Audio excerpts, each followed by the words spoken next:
Nah, ini ada geologi struktur. Di sini kita akan belajar ketidakselarasan, kemudian nanti perlipatan, kemudian frakturasi. Ya, jadi sudah disampaikan tadi ada frakturasi. Frakturasi itu bisa join, bisa sesar gitu ya, fault. Kemudian perlipatan itu fault, kemudian ketidakselarasan, unconformity. Ada yang tahu ketidakselarasan itu apa? Tidak selaras. Ya, silakan, Abiu. Ketidakselarasan itu, ketidakselarasan itu ini Pak, hubungan antara satu batuan dengan lapisan batuan lainnya Pak, yang tidak terus menerus. Terus disebabkan oleh adanya limpang waktu pengendapan Pak. Ya, ada yang nambahkan?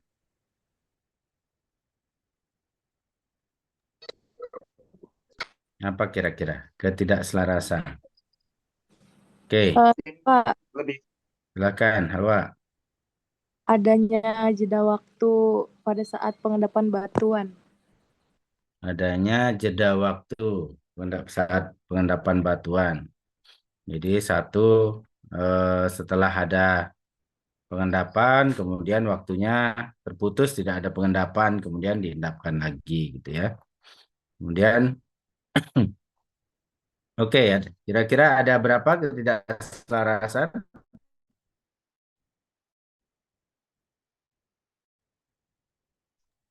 Ada yang sudut, ada yang sudut sama paralel. Ya. Ketidakselarasan. Oke, kita bahas satu-satu ya dari awal. Yang dimaksud dengan geologi struktur, ya, dari geologi struktur kita bahas, yaitu tadi ilmu yang mempelajari, ilmu geologi yang mempelajari tentang bentuk arsitektur batuan dari proses deformasi, itu kata kuncinya ya. Jadi bentukan batuan saat ini yang dihasilkan dari proses deformasi. Proses deformasi itu bisa berubah bentuk dan ukurannya akibat gaya-gaya yang terjadi di dalam bumi. Nah, gaya-gaya tersebut umumnya terjadi karena proses tektonik ya yang terjadi di dalam bumi. Nah, jadi dengan kata lain, jadi kita mempelajari geologi struktur, kita mulai mempelajari dari pergerakan lempengnya, pergerakan dari kerak-keraknya, kemudian kita mempelajari hasilnya. Nah, jadi struktur-struktur geologi yang kita pelajari tadi disebutkan ada lipatan, kemudian rekahan, kemudian pensesaran gitu ya, faulting, akibat tektonik, dan di sini juga kita akan belajar adanya hiatus atau ketidakselarasan. Nah, ini objek-objeknya yang kita pelajari bisa jadi cekungan, kemudian pegunungan, lantai samudra, dan sebagainya. Nah, ini kita mulai dari ketidakselarasan, ya. Kita punya 3 jenis ketidakselarasan, yaitu yang pertama angular unconformity, ya. Jadi ketidakselarasan menyudut, kemudian disconformity, kemudian nonconformity. Oke, kalau dari gambar ini kita lihat ada dari hukum-hukum geologi apa aja yang berlaku di sini? Apa sih lateral continuity ya Pak? Itu Pak yang hukum superposisi Ya, hukum superposisi di mana yang lapisan yang yang di yang bawah, tua paling bawah. ya, yang paling tua, kemudian yang muda semakin ke atas semakin muda dalam kondisi normal, ya. Kemudian apalagi ada ini yang rata hukum Horizontality Pak. ya original horizontality, ya, bahwa pada inisial pembentukannya sedimen itu terbentuk secara horizontal dan mengikuti inisial dari morfologinya, gitu ya. Nah, kalau dia semua sama, kemudian jadi sama-sama kemiringannya sama, dia sama-sama datar, walaupun batuannya berbeda-beda, misalnya ini yang bawah batu pasir, kemudian ada gipsum, kemudian ada batu gamping, kemudian breksi dan seterusnya. Ini kita namakan selaras, ya. Jadi tidak ada apa-apa di sini. Dia walaupun batuannya berbeda, tapi dia diendapkan, tidak ada sesuatu yang mengganggu. Jadi ini hubungan antara pembentukan cekungannya atau yang kita sebut accommodation space, ya, dengan supply sedimennya itu terjadi secara menerus dan setimbang. Nah, inilah yang kita sebut dengan selaras, ya. Nah, kemudian apabila terdapat hubungan yang lain, ya, misalnya batuan-batuan tadi yang duluan terbentuk kemudian akibat tektonik termiringkan. Nah, dia sudah miring, kemudian ada bagian yang tererosi, karena dia miring pasti ada bagian yang tererosi, kemudian diendapkan batuan di atasnya dalam posisi kemiringan yang berbeda. Nah, inilah yang kita sebut dengan angular unconformity atau ketidakselarasan menyudut. Proses pembentukannya adalah dari awal ini pembentukan, ya. Ini kalau kita lihat ini ada disposisi atau deposisi, ya, pengendapan. Dia awalnya terbentuknya original horizontality, ya. Kemudian dia terjadi proses tektonik sehingga menyebabkan batuan ini akan mengalami tilting atau perubahan kemiringan. Nah, ketika dia mengalami perubahan kemiringan, maka akan terjadi proses erosi yang tadinya mungkin bentuknya tidak rata atau ada batuan yang lemah, ada yang keras, gitu ya. Kemudian terjadi proses erosi. Nah, setelah proses erosi, kemudian terjadi penurunan kembali, dia akan terendapkan batuan yang lain. Sehingga batuan yang baru ini sifatnya akan membentuk kemiringan yang horizontal, gitu ya, belum mengalami kemiringan. Sehingga terjadilah yang kita sebut dengan angular unconformity. Cirinya adalah ada kontak batas erosional antara batuan yang miring dengan batuan yang datar. Ini adalah pencirinya. Nah, ini yang kita sebut angular unconformity.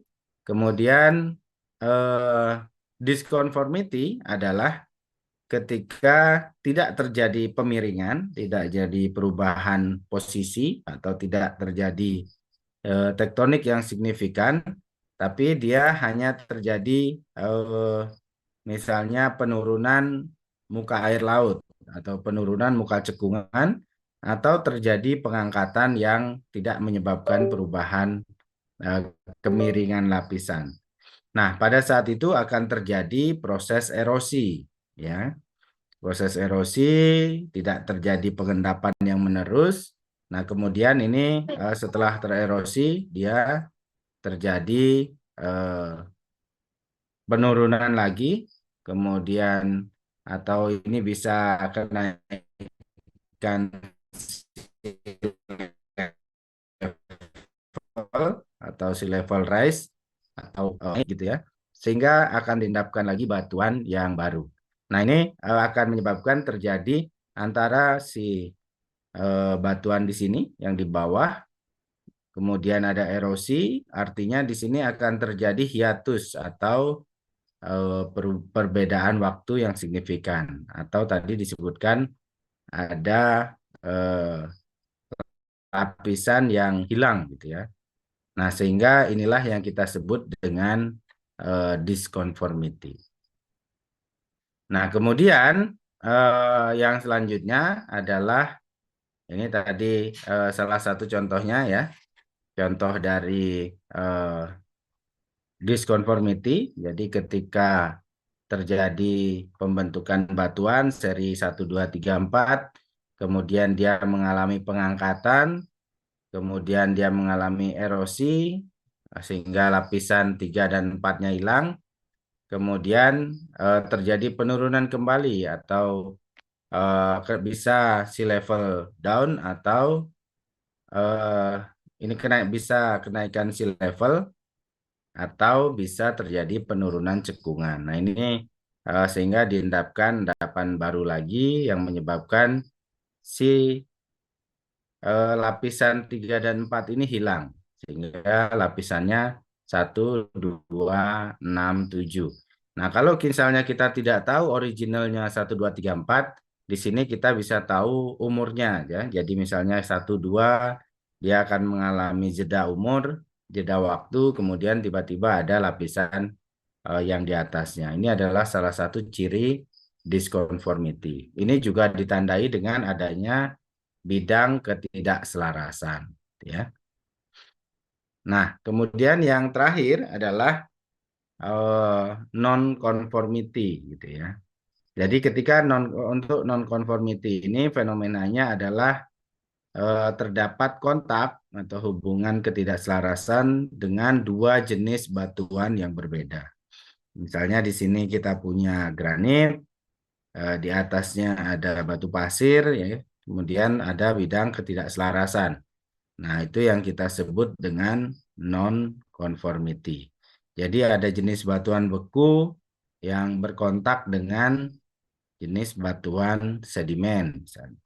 Kemudian atau di bawahnya batuan metamorf, di atasnya batuan sedimen atau batuan vulkanik. Nah, ini yang kita sebut dengan non-conformity, yaitu hubungan ketidakselarasan antara dua jenis batuan yang berbeda. Nah, ini untuk non-conformity ya. Nah, ini kita akan selanjutnya mempelajari coba untuk ke arah tektonik. Untuk ketidakselarasan, ada pertanyaan? Silakan.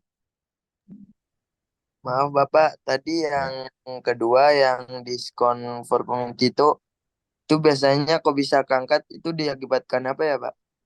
Ya, jadi untuk disconformity ini biasanya dinamika cekungan ya. Jadi ada dua yang berbeda. Jadi misalnya ini sudah terbentuk lapisan A, B, C gitu ya. Kemudian harusnya ada atau A, B, C, D misalnya.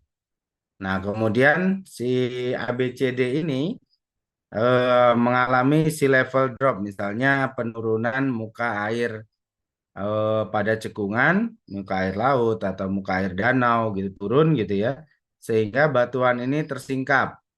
Nah, ketika dia tersingkap, dia akan tererosi. Nah, pada saat dia telah tererosi, tidak terjadi pengendapan, nah akan misalnya terjadi lagi penurunan cekungan atau penaikan muka air gitu ya. Jadi di awal kita waktu belajar sedimen gitu ya, ada dua yang menyebabkan terbentuknya sedimentasi. Pertama ada cekungan, kemudian yang kedua ada supply sedimen. Nah, pembentukan cekungan ini bisa terjadi karena muka airnya yang naik, ini bisa terbentuk cekungan atau dasarnya yang turun. Nah, dasarnya yang turun bisa terbentuk cekungan. Nah, apabila terjadi muka airnya yang turun, maka batuan yang sudah terbentuk akan tersingkap. Atau bila terjadi dasar yang naik, nah ini akan terangkat sehingga dia akan melewati muka airnya. Nah, ini menyebabkan dia akan terjadi erosi. Apabila sudah terjadi erosi, kemudian terjadi lagi pembentukan accommodation space atau akibat muka air laut naik atau dasar cekungan yang turun, nah itu akan diendapkan lagi batuan yang baru. Nah, pencirinya adalah adanya hiatus. Ini kita sebut hiatus ya. Batuan yang mengalami perbedaan umur yang signifikan gitu ya, hilang.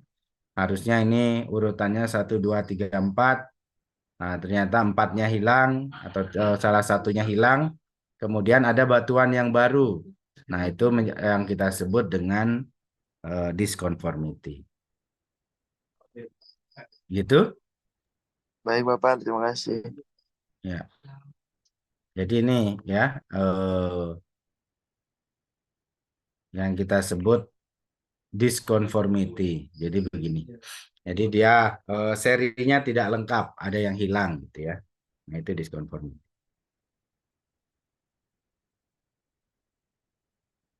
Oke, ada pertanyaan di unconformity atau ketidakselarasan? Kalau tidak, kita lanjut ke struktur lainnya ya, karena kita bahas geologi struktur hanya sekilas ini.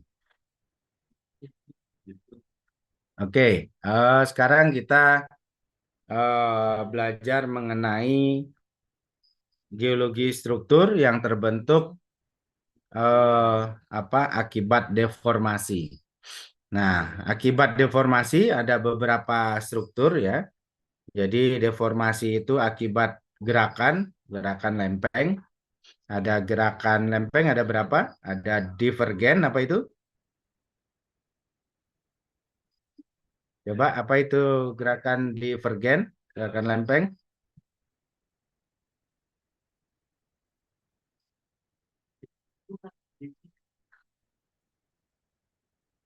Ya, coba Dimas Adiputra. Izin menjawab Pak. Ya, Davan, silakan. Lempengannya saling menjawab Pak. Divergen, ya. Lempengannya saling menjauh. Kalau lempengan saling menjauh, yang terjadi apa kira-kira? Besar Pak. Ya. Ya, kalau lempengannya menjauh, yang terjadi adalah extension, ya.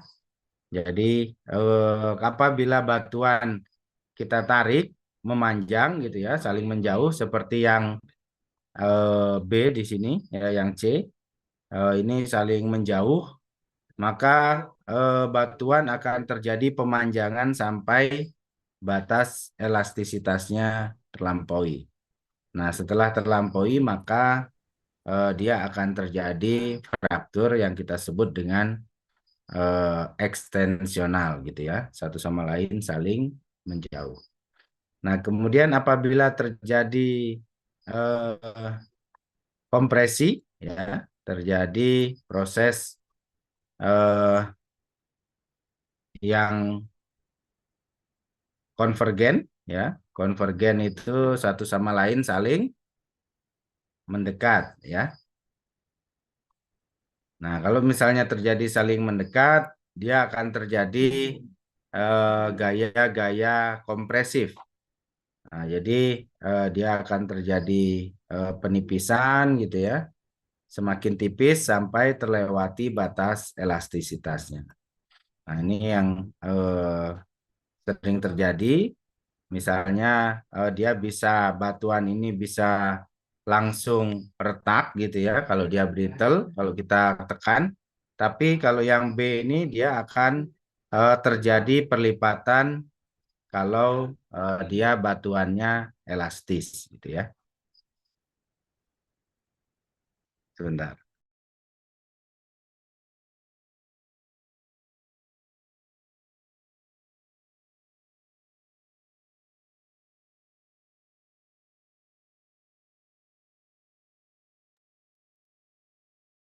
Oke.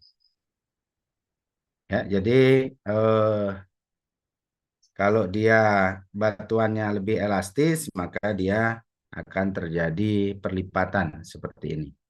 Nah, kemudian yang terakhir apabila dia terjadi transform, ya, ini bisa menyebabkan terjadi perlipatan juga, perlipatan yang mendatar gitu ya. Misalnya terjadi begini. Nah, apabila dia terlampaui elastisitasnya, maka dia akan patah juga. Ini yang akan terjadi beberapa struktur yang terbentuk akibat pergerakan kerak bumi. Nah, pertama yang akan terjadi adalah perlipatan ya. Jadi ketika kita punya batuan, kemudian terjadi pergerakan pada lempeng, kemudian menyebabkan beberapa batuan itu akan mengalami pengkerutan gitu ya. Jadi dia akan terjadi setelah kita dorong, dia akan terlipat apabila masih elastis. Nah, ini seperti ini. Jadi ketika kita memberikan misalnya gaya kompresi gitu ya. Dari sini kita tekan, kemudian dari sini juga kita tekan gitu. Nah, dia akan terlipat. Kalau kita lihat seperti ini gaya yang paling keras adalah kita yang dari kiri ya, sedangkan ini bisa diam yang di kanan.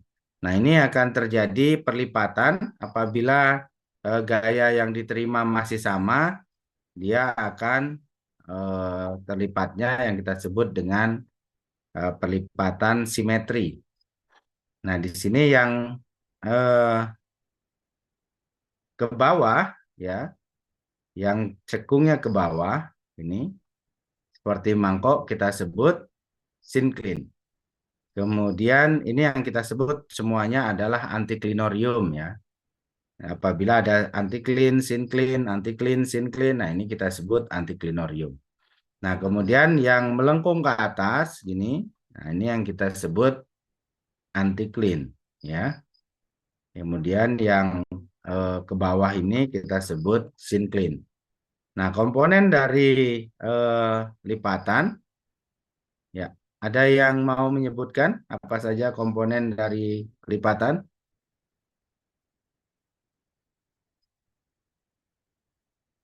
Atau ada yang mau cerita dari gambar ini?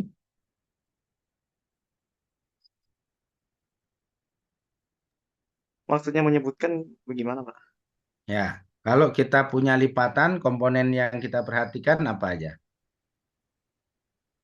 Oh, maaf, Pak, saya tidak tahu.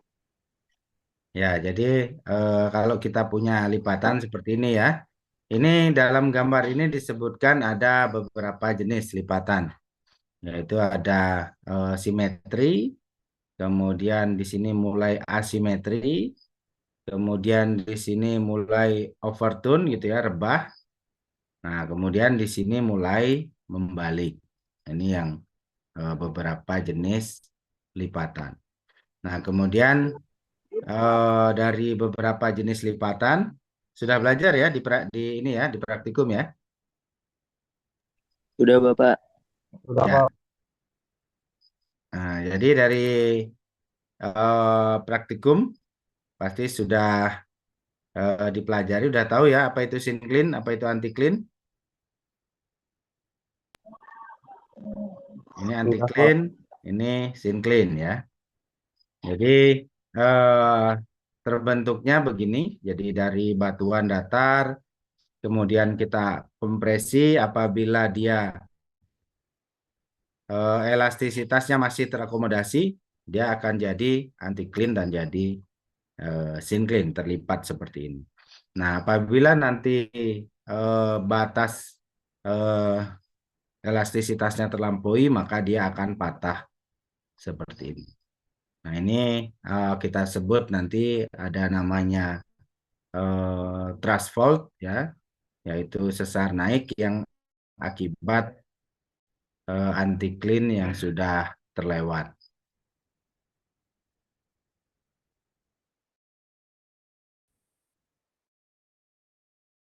Nah, ini adalah tadi yang saya maksud komponen perlipatan, ya. Ini yang harus kita paham untuk kita bisa menentukan apakah itu perlipatan simetri atau asimetri gitu ya, atau rebah. Nah, itu dari komponen-komponennya. Yang pertama adalah antiklin, ya. Ini satu antiklin. Setiap antiklin atau atau sinklin dia akan punya aksis atau sumbu, ya. Nah, ini eh, yang pertama ini adalah sayap, ya, sayap antiklin. Kemudian ini kalau dia simetri, ini di tengah yang tegak ini adalah aksisnya atau sumbunya, sumbu antiklin. Nah, kemudian ini kalau misalnya kita sebut sumbu antiklin ini adalah axial plane, ya, axial plane. Nih, ini adalah sumbu antiklin. Ini sumbu sinklin. Nah, ini kita sebut axial plane. Nah, kemudian sumbu ini memiliki suatu bidang datar, ya, yang kita sebut dengan aksis. Nah, ini adalah aksis, ya. Nah, ini aksis ini selalu tegak lurus dengan sumbu, ya. Kita tarik begini, bidangnya kita sebut aksis, garis datarnya. Nah, kemudian apabila sumbu lipatan ini tidak datar atau dia punya kemiringan, ya. Nah, ini kita sebut sinklin atau antiklin yang menunjam. Maka tunjaman aksis dengan si aksial ini, dengan eksisnya ini, kita sebut dengan plang, ya. Jadi plang itu adalah kemiringan dari si antiklin atau sinklin. Nah, ini plang, kemudian ini adalah limb, ya, sayap-sayap. Jadi sayap antiklin, kemudian sayap sinklin, ya, sayap antiklin lagi, sayap sinklin. Nah, ini kemudian ini aksisnya, kemudian ini adalah sumbunya. Apabila sumbunya masih vertikal, itu masih simetri. Nanti apabila sumbunya sudah miring, nah itu bisa asimetri. Kalau misalnya sumbunya sudah mendekati datar, nah itu kita sebut antiklin atau sinklin rebah, ya.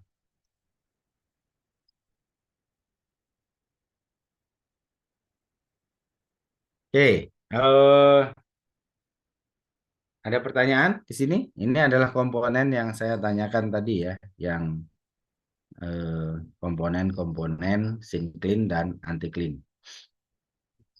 Oke, silakan. Ada pertanyaan dari gambar ini? Ya, silakan.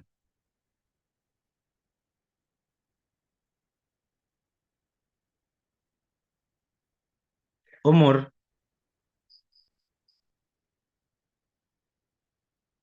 Kalau umur itu perbedaannya bukan antara antiklin dan sinklin, ya. Tapi nanti kita pelajari di bawah.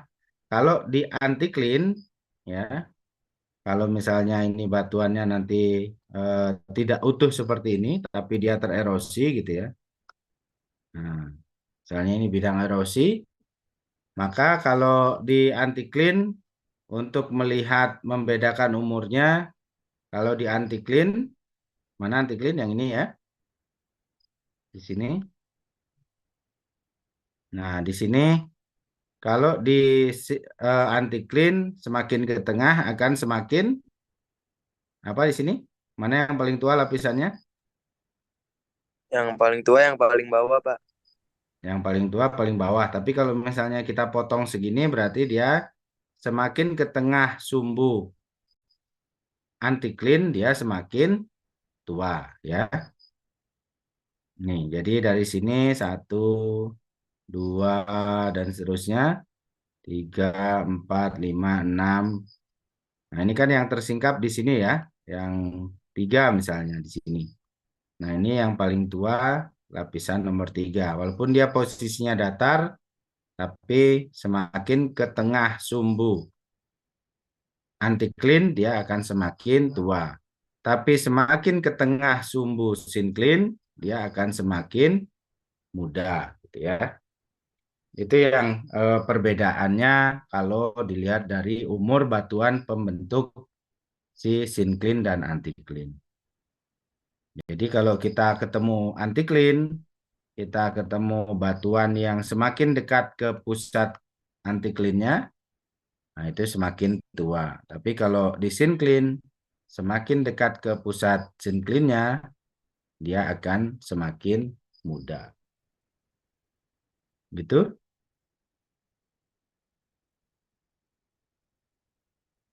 Oke, ada lagi yang bertanya? Mumpung masih di komponen dari syncline anticline atau komponen lipatan.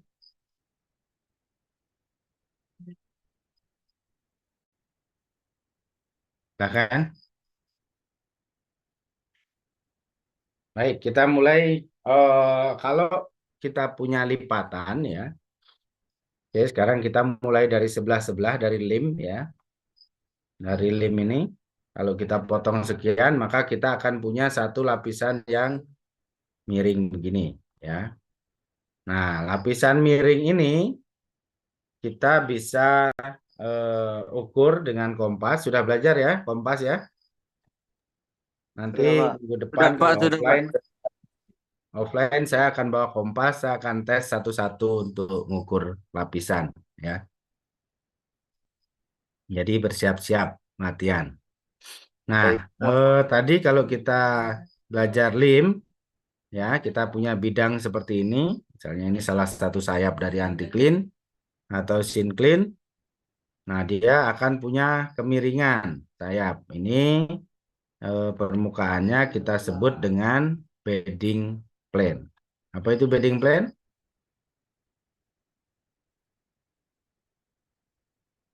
Bidang lapisan ya. Nah, kemudian bidang lapisan ini kalau dia sudah tidak datar dia punya kemiringan yang kita sebut dengan dip ya, sudut dip, sudut kemiringan.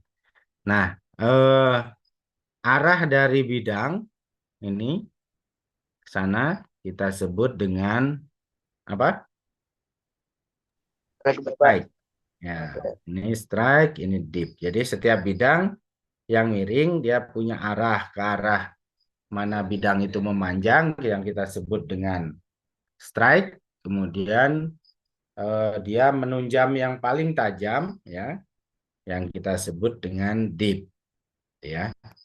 Nah, dip adalah bukan sudut antara strike dan kemiringan, tapi sudut antara bidang datar dengan kemiringan ya. Jadi deep angle itu bidang datar dengan kemiringan. Arah strike juga gitu, arah dari kuadran yang kita pakai misalnya utara ke arah strike ya. Arah yang bidang itu sekarang terbentuk. Nah, itulah yang kita sebut dengan strike and dip. Nanti kita praktekkan apakah sudah semua bisa mengukur strike dip atau belum. Nah, ini jadi misalnya kita punya batuan miring gitu ya. Nah, ini miringnya, ini adalah strike-nya, kemudian ini adalah dip-nya. Jadi arahnya kemana, kemudian dip-nya mana ya.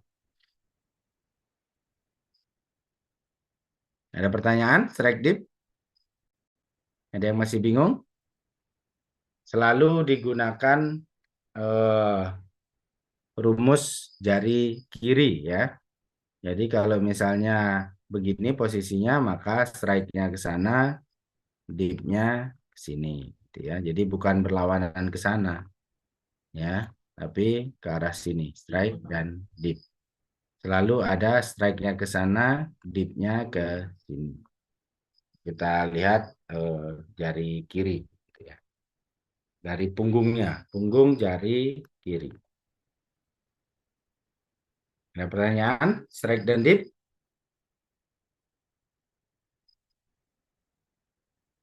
Nah, kemudian tadi kalau di strike dan dip, kemudian di lipatan tadi saya sudah menjelaskan dari umur. Kalau dia anti clean, maka oldest rock-nya atau batuan tertuanya ada di pusat anti clean. Ya, kalau kita tarik di sini pusat anti clean, maka batuan yang paling tua ke arah sana adalah, jadi ini yang muda, paling muda, nomor 2 muda gitu ya, nomor 3 muda, sampai yang paling tua di sini.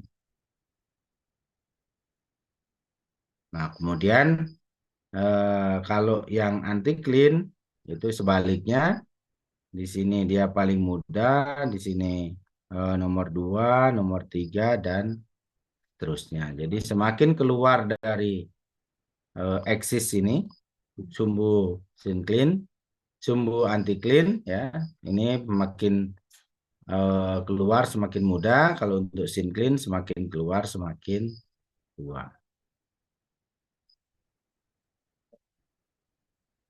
Ada pertanyaan? Ini langsung ya. Nah, untuk yang berbentuk dome gitu ya. Jadi untuk yang berbentuk dome, kalau dia berupa anti clean gitu, maka semakin ke tengah batuannya akan semakin tua. Tapi kalau untuk cekungan atau sama dengan sinclean, nah ini semakin ke tengah dia akan semakin muda. Nah, ini adalah dari komponen-komponen dari lapisan gitu ya. Jadi ini kalau misalnya kita menemukan di dalam peta, ini adalah lambang anti clean, ini adalah lambang sinclean. Jadi untuk lambang anti clean itu sayap-sayapnya semakin menjauh. Nah, kemudian untuk sinclean sayap-sayapnya semakin mendekat gitu ya, kemiringannya ke arah si pusat. Itu adalah penggambaran di dalam peta. Nah, pada kenyataannya dia bentuknya seperti ini ya. Ini sinclean, ini sinclean ya. Ini. Nah, kemudian ini anti clean.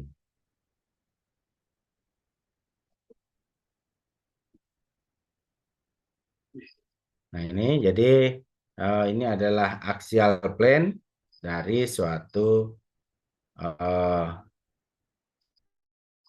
batuan ya. Kemudian yang tercermin di atas, misalnya ini adalah antiklinoriumnya, yang di peta geologi yang kita tarik adalah kita proyeksikan dia ke bidang datar. Nah, sehingga di sini di peta geologi itu kan peta ya, datar, jadi semuanya ditarik ke atas. Nah, kalau nah berarti ke sana kita ketemu lapisan batuan yang semakin ke tengah. Anti clean itu semakin tua.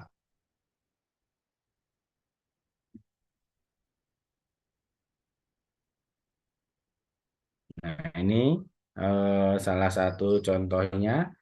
Jadi kalau kita lihat di ini adalah anti clean menunjam, kemudian ini adalah sinclean menunjam, ini anti clean menunjam lagi, ini masih sinclean menunjam, ini masih adalah anti clean lagi, ya.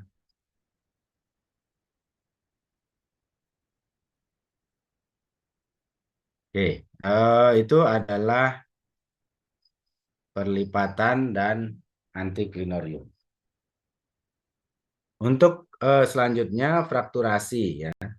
Frakturasi itu kita bedakan menjadi dua yang besar, yaitu yang pertama adalah join atau kekar, itu apabila batuan itu retak tapi belum mengalami pergerakan. Nah, sedangkan apabila sudah bergerak, maka kita sebut dia dengan sesar atau patahan. Nah, ini ya. Jadi kalau dia hanya retak, kita sebut dengan kekar. Tapi kalau dia sudah bergerak, dia sudah punya komponen gerakan gitu ya. Tadinya A di sini menjadi di alfa dan seterusnya. Ini kita sebut dia punya pergerakan ke sini secara diagonal. Itulah yang kita sebut dengan sesar ya. Nah, untuk sesar ini khusus dia punya anatomi tersendiri ya. Jadi punya istilah-istilah tersendiri. Yang pertama adalah ini bidang sesar dia punya dip ya. Nah, dip dari bidang sesar ini ya. Jadi kalau ini bidangnya ini adalah dip ya. Alfa. Ini dipnya atau ini dipnya ya. Sorry, dia dari bidang datar. Ini kalau ini dari rignya. Nah, jadi dip adalah kemiringan dari bidang datarnya ya. Jadi kalau di sini dipnya begini, nah ini ke bidang datar itu dip. Nah, kemudian rake atau net slip ya.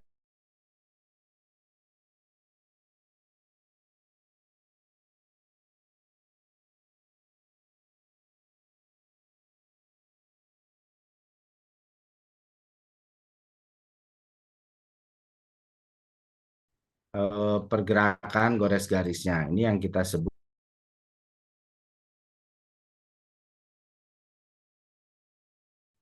Ini adalah HD atau sudut theta. Kemudian A ke B. Nah, ini jadi A dari A ke B ini kita sebut dengan net slip ya atau offset atau perpindahan. Nah, kemudian A ke C ini adalah strike dari bidangnya, kemudian C ke B ini C ke B ini adalah dipnya ya atau ini dipnya juga. Kemudian unsur ini D ke A ini adalah strike-nya, strike slip-nya ya. Nah, kemudian A ke E ini adalah vertical slip, yaitu pergerakan kalau kita tarik ini yang slipnya berapa. Nah, ini ke datar kita tarik ini adalah total pergerakannya. Nah, kemudian DE ini adalah jumlah pergerakan horizontalnya. Nah, jadi yang di depan kita ini adalah 3 dimensi dari suatu sesar. Oke, di sini ada pertanyaan dari gambar ini.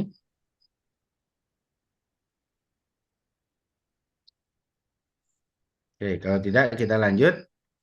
Untuk setiap sesar kita akan mempunyai 2 blok yang bergerak ya. Yang pertama kita sebut yang bergerak, yang di atas bidang sesar kita sebut hanging wall. Nah, kemudian atau dinding yang bergerak kepalanya, kemudian yang bawahnya kita sebut dengan footwall. Jadi bagian yang tidak bergerak itu kita sebut dengan footwall.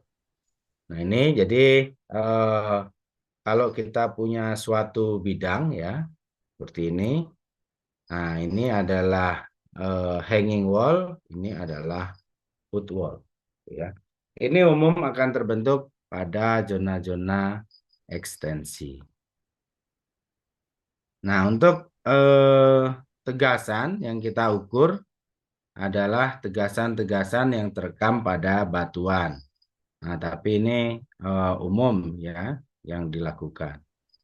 Nah, ini kompresinya apabila terjadi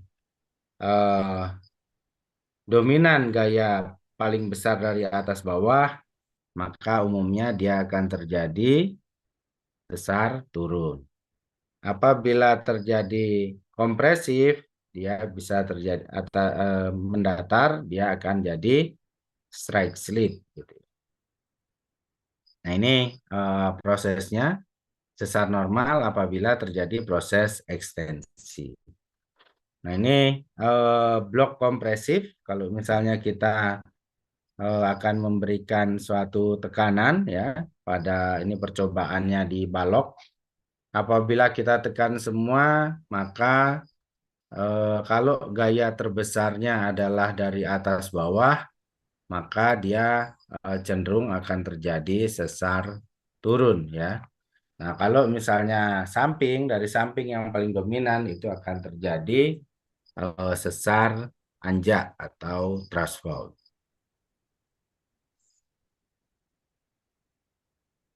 Nah, ini contoh sesar naik atau thrust fault atau reverse fault gitu ya.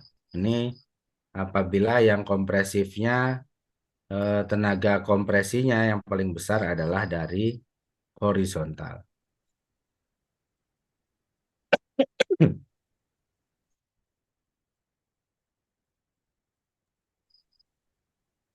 Oke, nah ini contoh-contohnya apabila gaya yang paling besarnya dari horizontal maka akan terjadi strike slip ya, sesar mendatar. Jadi ini mendatar ya, ini juga mendatar. Sesarnya akan terjadi di apabila gayanya dari samping ya.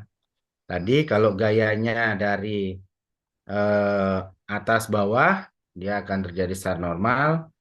Apabila gayanya tegak lurus dengan si bidangnya ya mendatar tapi tidak lurus bidangnya dia akan terjadi sesar mendatar. Tapi kalau misalnya dia sejajar dengan si bidang sesarnya dia akan terjadi sesar mendatar. Kalau tadi akan terjadi sesar reverse atau thrust fault.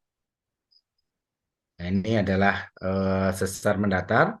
Untuk sesar mendatar ada dua istilah yang sering kita dengarkan, yaitu sesar dekstral atau sinistral. Nah, untuk sesar yang dua ini, ya, kalau ini sama-sama sesar mendatar, kalau kita pasang bidang di sini, ya, bidang ini, kalau misalnya yang kanannya bergerak ke mendekat, ya, kemudian yang kirinya menjauh, maka kita sebut dengan dekstral. Tapi kalau misalnya kirinya yang menjauh, misalnya kita berdiri di sini ya, kirinya yang menjauh, kanan yang menjauh, kemudian kirinya yang mendekat, ini kita sebut dengan sinistral. Oke, ada pertanyaan di sini? Pak, kalau boleh tahu contoh kasusnya gimana, Pak? Yang Ya, misalkan dari atas terus dari samping, Pak. ya. Contoh kasusnya. Ini ya, untuk sesar dekstral ya. Kalau misalnya, eh, coba kita,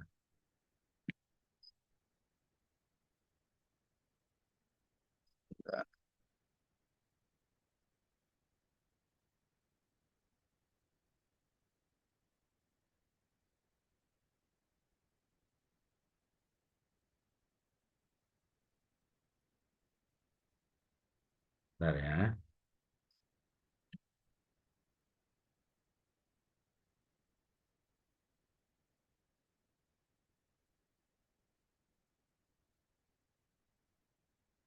Oke, jadi di sini kalau misalnya kita punya balok gitu, eh, kita punya dua balok, misalnya dua balok.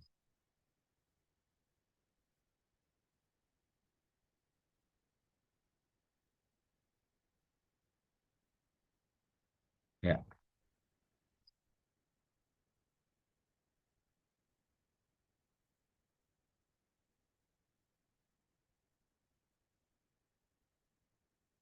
ya. Jadi kita coba ilustrasikan misalnya kita punya dua dua balok gini.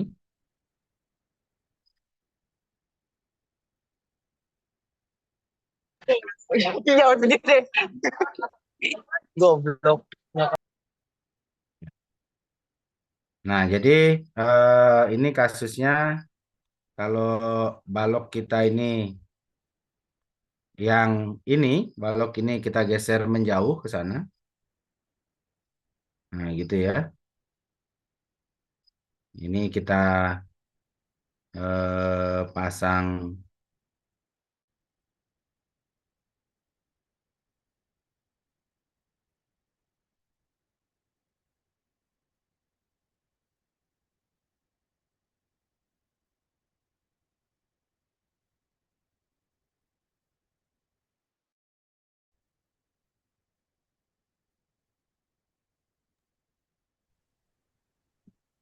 Nah, ini kita pasang garis sesarnya di sini ya. Kelihatan.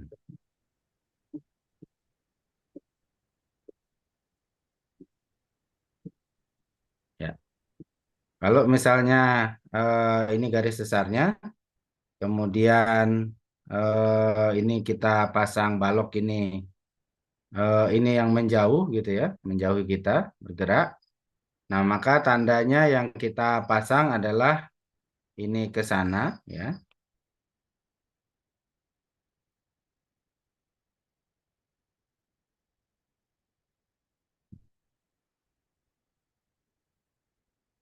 Ini ke sana, kemudian bagian yang kiri akan ke kiri gitu ya, ke sini.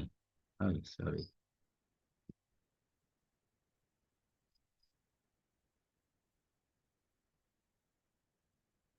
Hmm. Nah, ini kalau begini berarti kan balok ini menjauh ya. Ini mendekat. Ini namanya apa? Dekstral Bapak.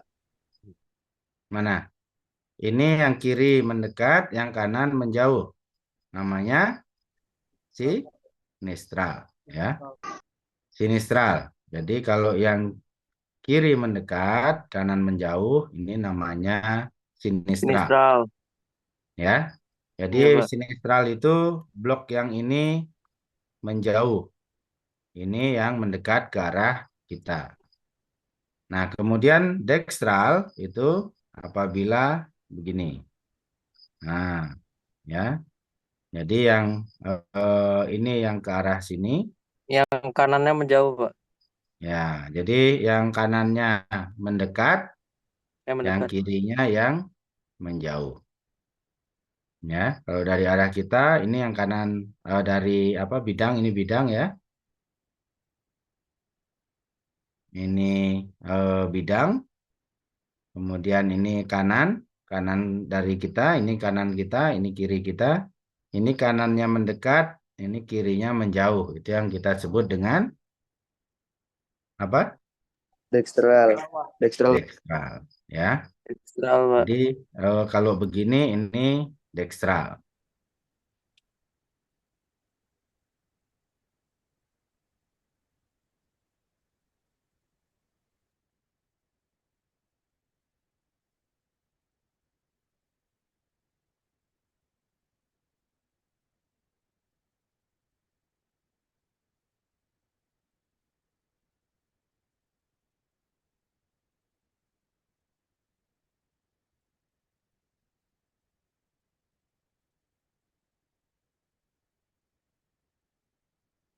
Nah, ini adalah posisi yang kiri apa?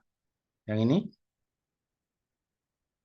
Kalau yang kiri dekstral, kalau yang kanan sinistral Bapak. Oke. Jelas ya? Ada yang ingin ditanyakan lagi? Ini adalah sesar mendatar ya, hanya mendatar. Kalau sesar turun ya, kalau sesar turun tadi eh, kita umpamakan ini adalah hanging wall ya. Ini adalah footwall. Nah, ini yang hanging wall akan bergerak ini sama tadinya begini, tapi dia turun. Nah, biasanya menyudut gitu ya. Dia turun begini. Jadi kalau yang untuk sesar turun, ini bloknya turun. Misalnya bidang sesarnya miring gitu ya.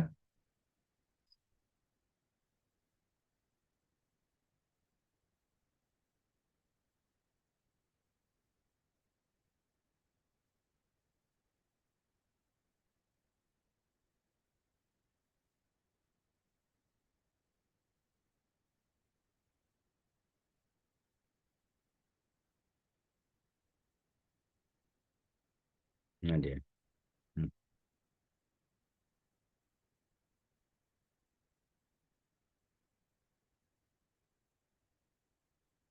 Nah ini, jadi misalnya ini yang bidang miringnya gitu ya. Nah ini bisa ini kita sebut dengan sesar turun. Kalau si di sini dia turun ini ya. Nah ini kalau kita punya bidang yang begini, ini kita sebut dengan sesar turun ya. Jadi ini eh, faktor turunnya ya, komponennya. Ini yang kita sebut dengan apa?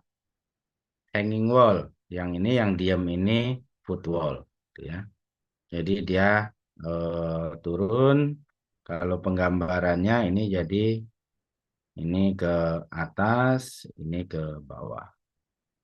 Nah, ini kita sebut dengan sesar turun. Ya, kalau misalnya begini baloknya yang tadinya begini sama, kemudian oleh bidang ini kemudian turun.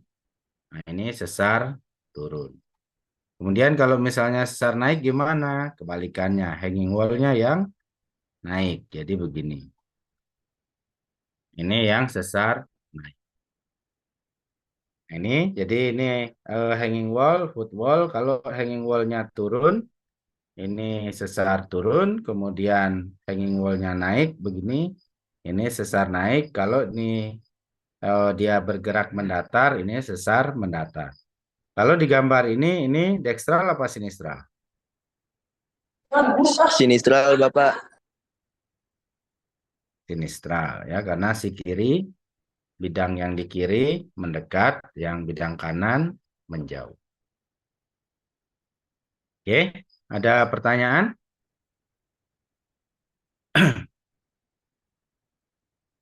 Ya, jadi sesar turun ya, sesar turun terjadi kalau gaya terkuatnya ada di vertikal, atas bawah.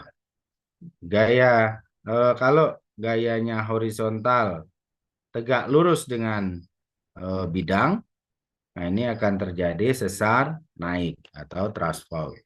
Tapi kalau gayanya horizontal tapi dia sejajar dengan bidang, maka akan terbentuk sesar mendatar.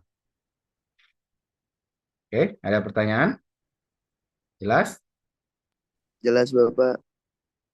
Oke, lanjut ya. Ini ya. Jadi, tapi sesar itu tidak jarang yang tidak murni ya. Misalnya ini ada sesar mendatar, sesar normal, atau sesar turun, kemudian ada sesar naik. Ada juga sesar yang kombinasi antara mendatar dan normal, atau mendatar dengan naik gitu ya, yang kita sebut dengan sesar diagonal. Nah, ini adalah tanda-tanda sesar yang kita sebut dengan cermin sesar. Kalau dia begini, ini umumnya adalah sesar diagonal ya. Dia ada komponen turun, ada komponen datar. Nah, ini yang kita sebut indikasi sesar tadi. Ini adalah striasi atau gores garis, atau yang kita sebut dengan step rising. Ini adalah ciri dari sesar turun kalau ada step rising begini. Jadi kalau dia bentuknya begini, step begini,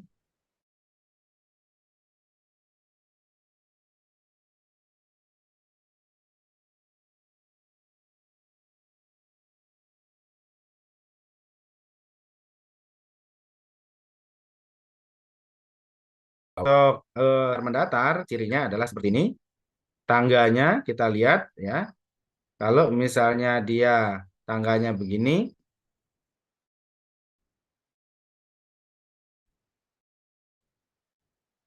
ini dia tidak akan bertangga. Tangganya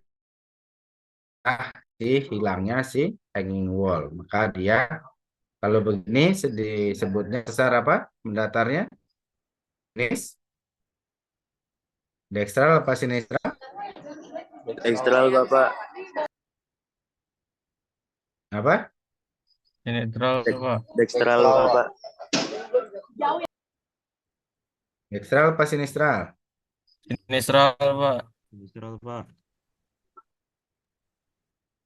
Kok nggak kedengaran? Jelas. Dekstral Bapak. Coba Soalnya Rizky apa yang ini? Latuh apa? dekstral Bapak, soalnya yang kanan itu mendekati kita, yang kiri menjauh. Ya.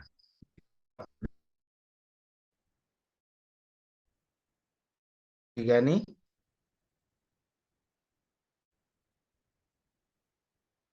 Sepakat ya. Ini dekstral ya. Jadi ini yang kanan mendekat, yang kiri menjauh. Itu namanya dekstral. Oke. Sampai di sini ada pertanyaan. Ini sudah sesar, lipatan, dan kekar. Jadi kenampakan di lapangannya seperti ini ya. Oke, ada pertanyaan sampai sini?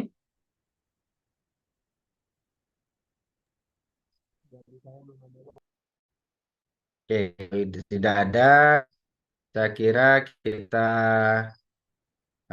cukupkan. Saya mau mengambil presensi ya. Saya minta tolong kalau yang bisa open cam, silahkan di open.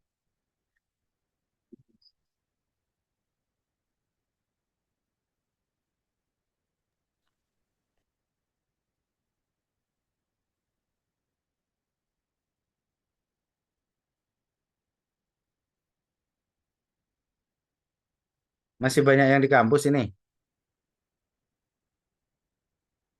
Givari berapa orang ini?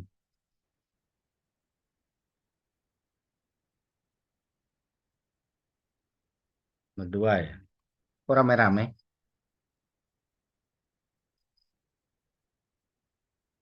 Hmm.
Baik. Eh, sudah saya ambil presensinya. Terima kasih. Mungkin minggu depan mudah-mudahan kita bisa offline ya untuk perkuliahannya. Jadi untuk yang belum jelas pada kuliah malam hari ini bisa kita diskusi minggu depan. Terima kasih atas perhatiannya.